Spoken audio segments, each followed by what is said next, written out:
Thank you so much, everyone, for staying with us right on the program. Let's now talk about Nigeria's election. So there is a possibility, and in fact, INEC is on the brink of a historic leadership transition.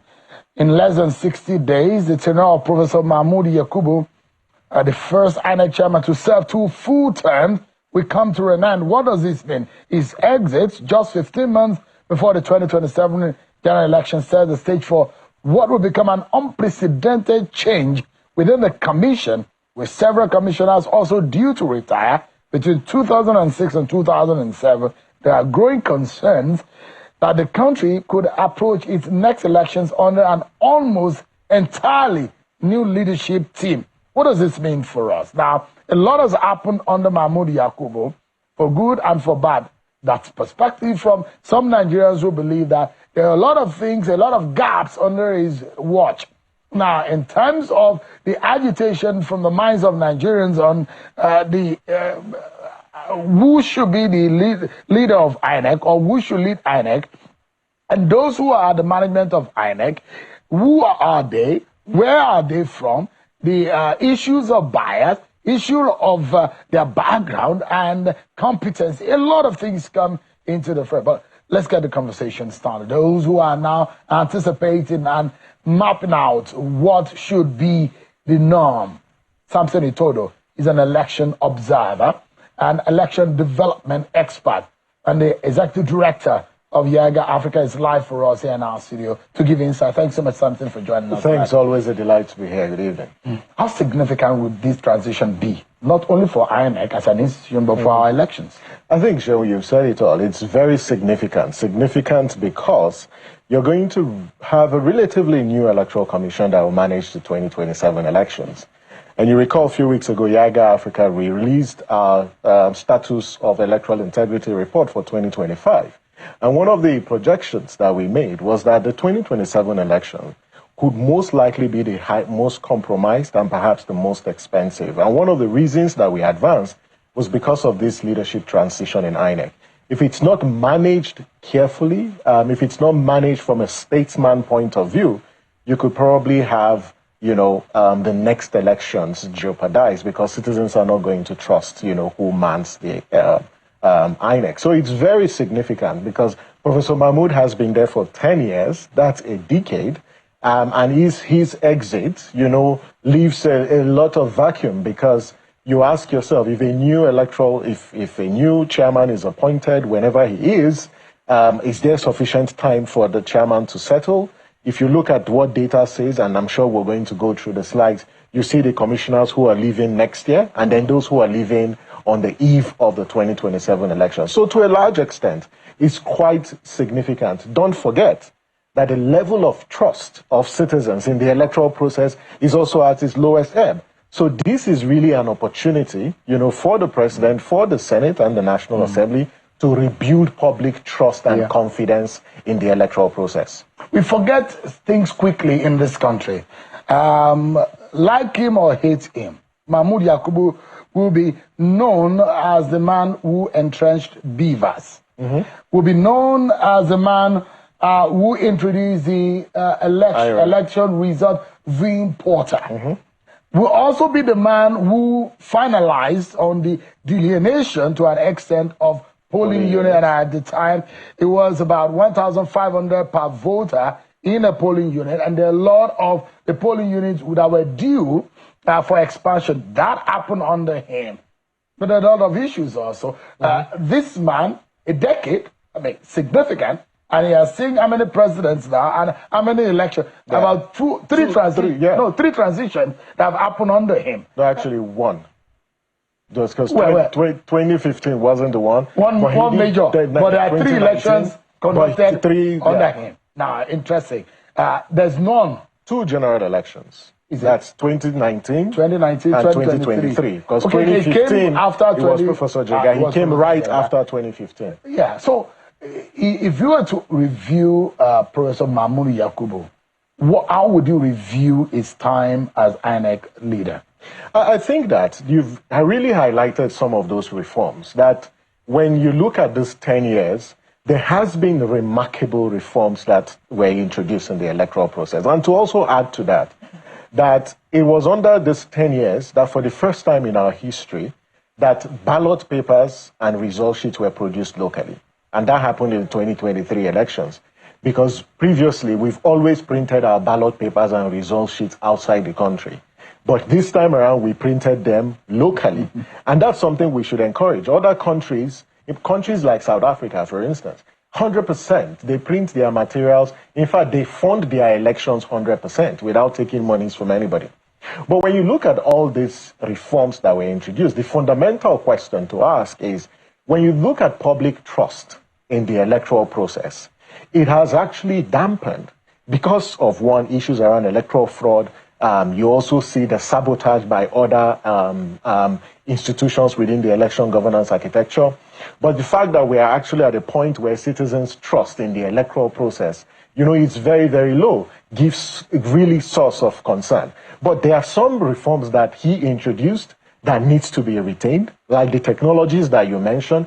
Unfortunately, these same technologies that were introduced as game changers are the same tools that have been now used to subvert the process. And I think that as we think about retaining these tools, the next INEC would have to be an INEC that subjects things like the BVAS, like the IREV, to independent audits. Let's look at the back end, because what politicians have done, coupled with complicit INEC officials, is to leverage these same technologies to undermine the integrity of the process. We'll go through the slides. Stand by, everyone, for that. But you know why I was laughing? We print ballot paper in some other African countries. And, I remember America was saying that Russia was influencing its own election.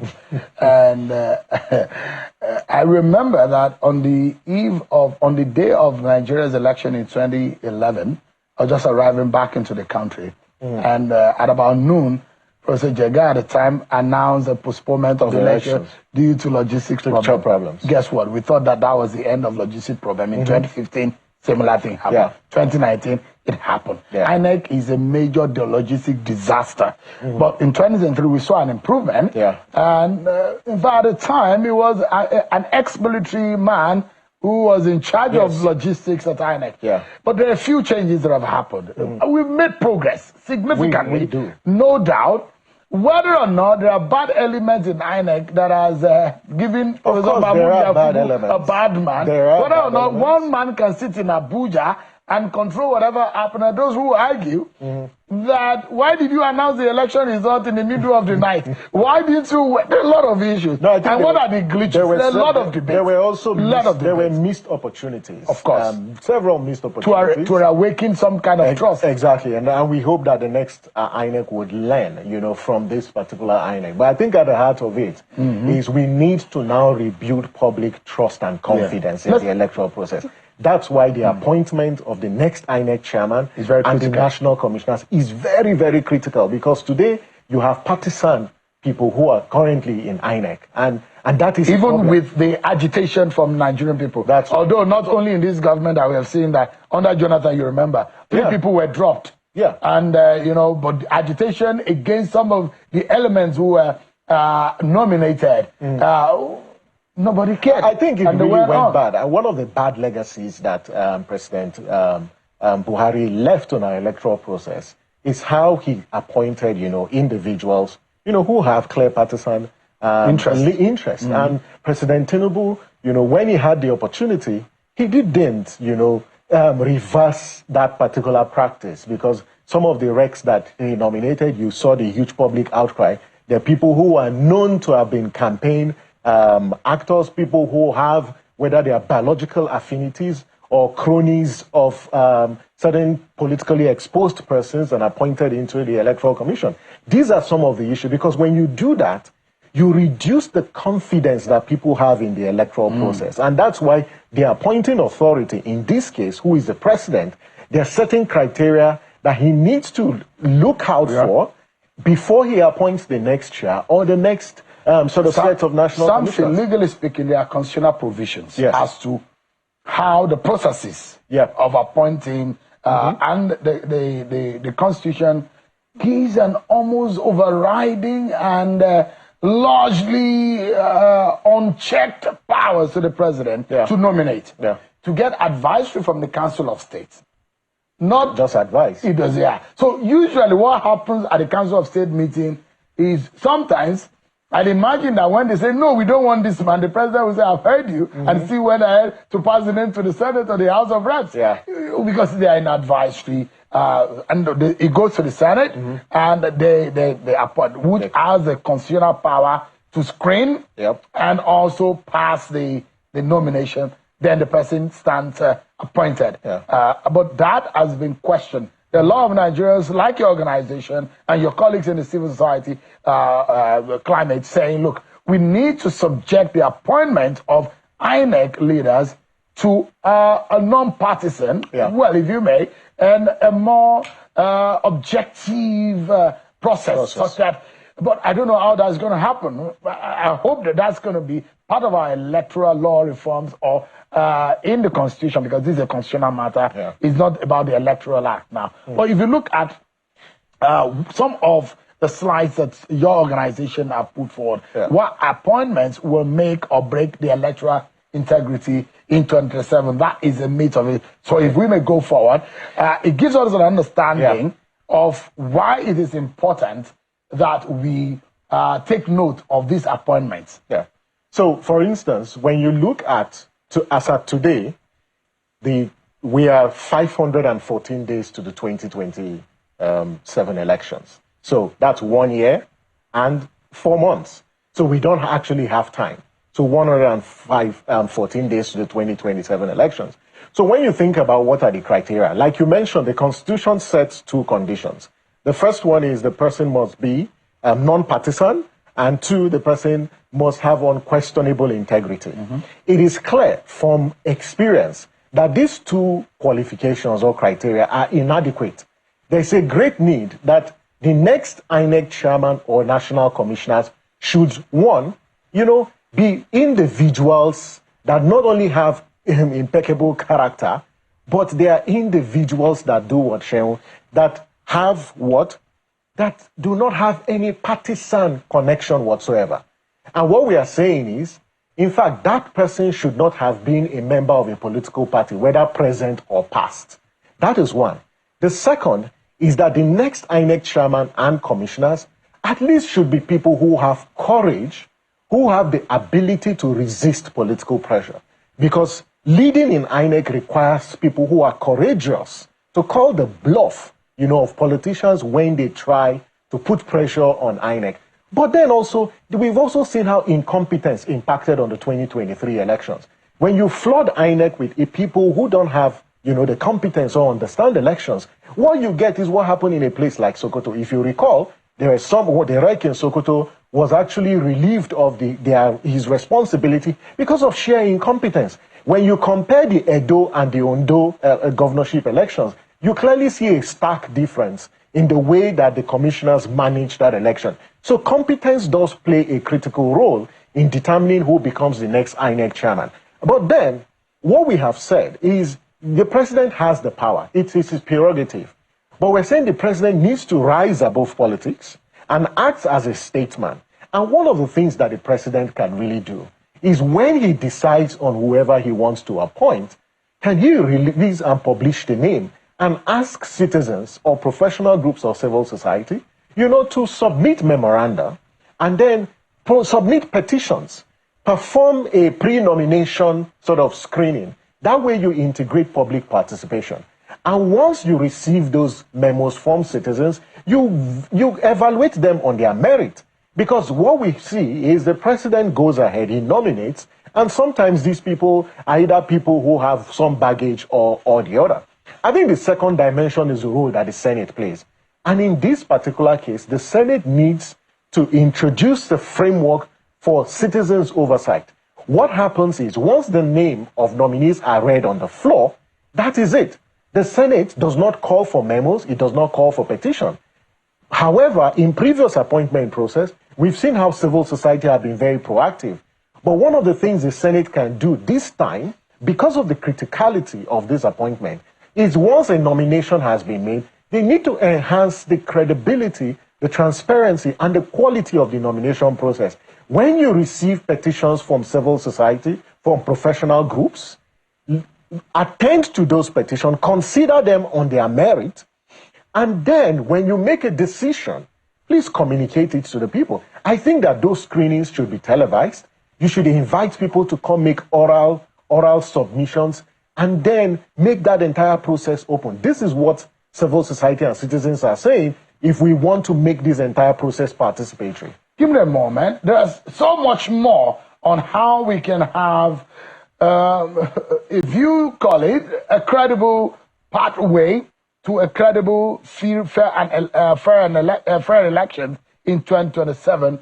We're just working on the brink of a transition. What happens to a nation that you already have biased and partisan people conducting your elections? That's danger, isn't it?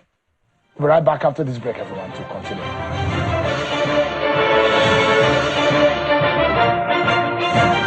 Thanks so much, everyone, for staying with us on the program.